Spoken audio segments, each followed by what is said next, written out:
What's going on, guys? It's Hi, and when it comes to paint protection coatings, touchless sealants are my absolute favorite to use because they are so easy to apply. You literally spray them on the surface and immediately rinse them off. That's it. This is why 303 Touchless Sealant has been my go-to for the past 6 months. This is a good product that does what it's supposed to, but at about $20 per 32-ounce bottle, it's a bit expensive. This is why I was quite excited to discover Nanoskin Supercharger. It is the same type of product, but at a much cheaper price. At less than $6 per 16-ounce bottle, it's just over half the price of 303 Touchless Sealant, and is the cheapest of any touchless sealants that I've found.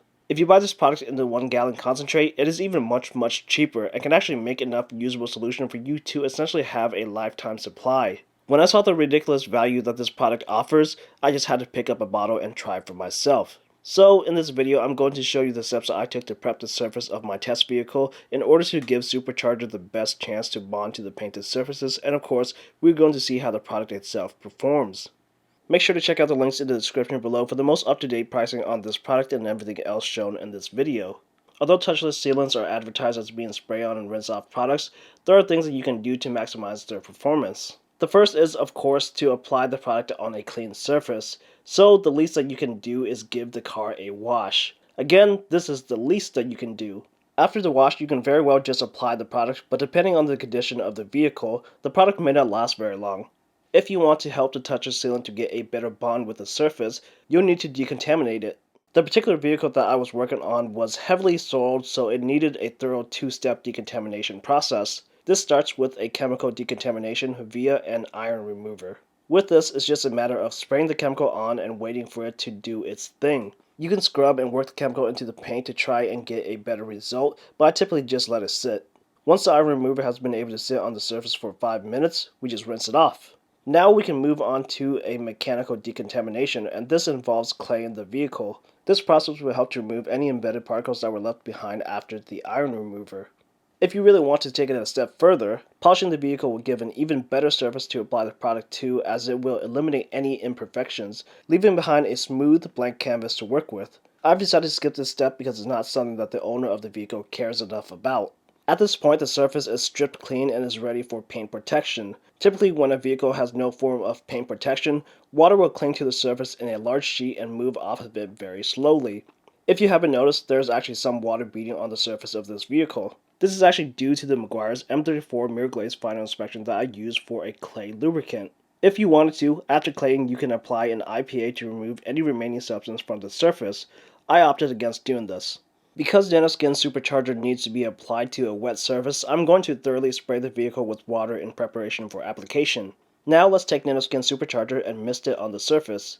As you can see, water immediately begins to bead and rolls off the surface of the vehicle. This product doesn't need any dwell time. Once it hits the surface of the vehicle, you can immediately begin to rinse it off. This product is water activated, so the act of rinsing it off really helps to make it work.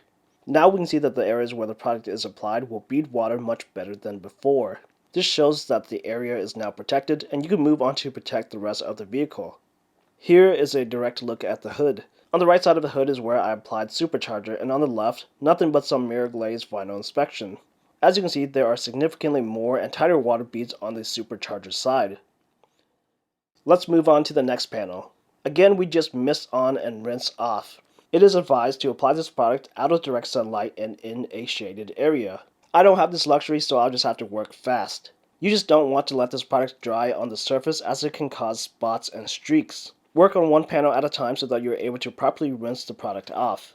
Overall, I would have to say that I'm happy with this product, especially for the price. For $6, I don't think that it can be beaten.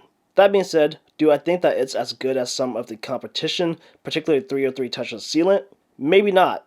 Upon first impressions, I've noticed that Supercharger doesn't necessarily perform as well. Water beading isn't as strong or prominent as Touchless Sealant, and I've noticed that more product is needed to get adequate performance. In certain places, it seemed like Supercharger didn't want to stick to the panel and there was still some water sheeting. I had to do multiple applications on a particular door, and the results were still just adequate. That being said, one bottle was more than enough for me to get 2 coats applied to this entire vehicle. Even if I had to buy another bottle and apply more, I'm still only spending about half the price that I would with 303 Touchless Sealant.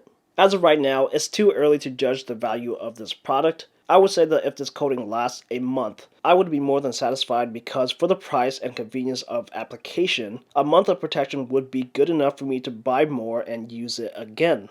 That being said, I will be making an update showing how this product is holding up in a month. Make sure that you subscribe to this channel and sign up for notifications to see that video when it is available. Until then, give this video a thumbs up and share it around. Comment down below if you have any questions. Thanks for watching this video, and I'll see you in the next one.